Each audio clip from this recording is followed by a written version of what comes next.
ഈശംശിഹായ്ക്ക് സ്തുതിയായിരിക്കട്ടെ.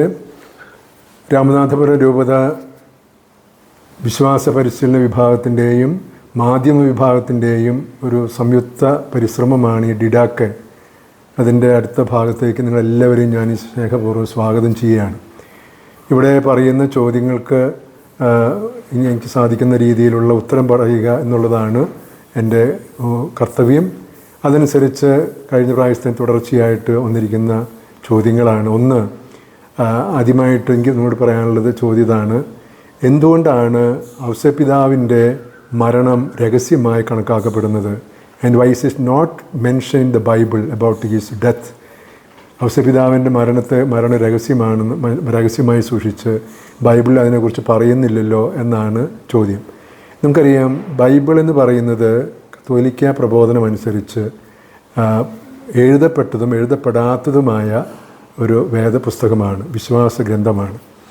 അതിൽ എഴുതപ്പെട്ടതുണ്ട്, എഴുതപ്പെടാത്തതുണ്ട്. ഒരുപക്ഷെ കർത്താവിൻ്റെ രഹസ്യ ജീവിതകാലത്ത് പാരമ്പര്യം അനുസരിച്ച് ഈശോയ്ക്ക് 15 വയസ്സുള്ളപ്പോൾ ഔസേപ്പിതാവ് മരിച്ചു എന്നാണ് പറയപ്പെടുന്നത്. അപ്പോൾ നമുക്കറിയാലോ, കർത്താവിനെ കാണാതായത് 12ാമത്തെ വയസ്സിലാണ്. കർത്താവിനെ കണ്ടുകിട്ടി അങ്ങനെ വീണ്ടും നസ്രത്തിൽ വന്ന് മാതാപിതാക്കളോട് കൂടി കർത്താവ് ജീവിതം ആരംഭിച്ചു തുടങ്ങി.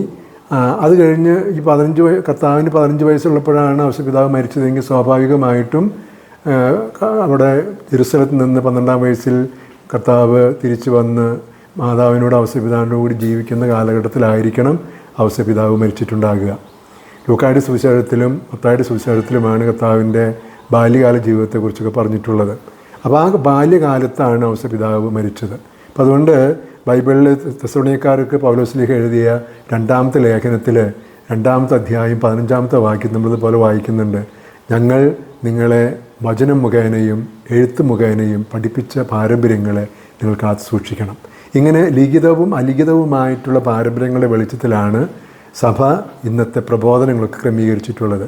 അക്കൂട്ടത്തിൽ ഒരു കാര്യമാണ് ഔസേപ്പിതാവ് ഈശോയ്ക്ക് 15 വയസ്സ് പ്രായമുള്ളപ്പോൾ മരിച്ചു എന്നുള്ളത്. അതുകൊണ്ട് എഴുതപ്പെടാത്ത ഒരുപാട് കാര്യം, കർത്താവ് 12ാം വയസ്സ് മുതൽ 30ാമത്തെ വയസ്സിൽ പരസ്യജീവിതം ആരംഭിക്കുന്നത് വരെ കർത്താവ് അവിടെ അതിനെക്കുറിച്ച് പറഞ്ഞിരിക്കുന്നത് എന്താ? ലൂക്കായുടെ സുവിശേഷം 2ാമത്തെ അധ്യായം 52ാമത്തെ വാക്യത്തിൽ അവൻ ജ്ഞാനത്തിലും പ്രായത്തിലും ദൈവത്തിൻ്റെയും മനുഷ്യരുടെയും പ്രീതിയിലും വളർന്നു വന്നു. ഇത് മാത്രമാണ് ഈ വലിയ കാലഘട്ടത്തെക്കുറിച്ച് പറയുന്നത്.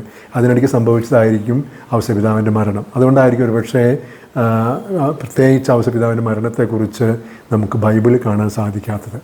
നിങ്ങൾക്കത് മനസ്സിലായി കാണുമെന്ന് ഞാൻ വിശ്വസിക്കുന്നു. അടുത്തതായിട്ട് എനിക്ക് പറയാനുള്ളത്, my doubt about our religion, why are church called communities?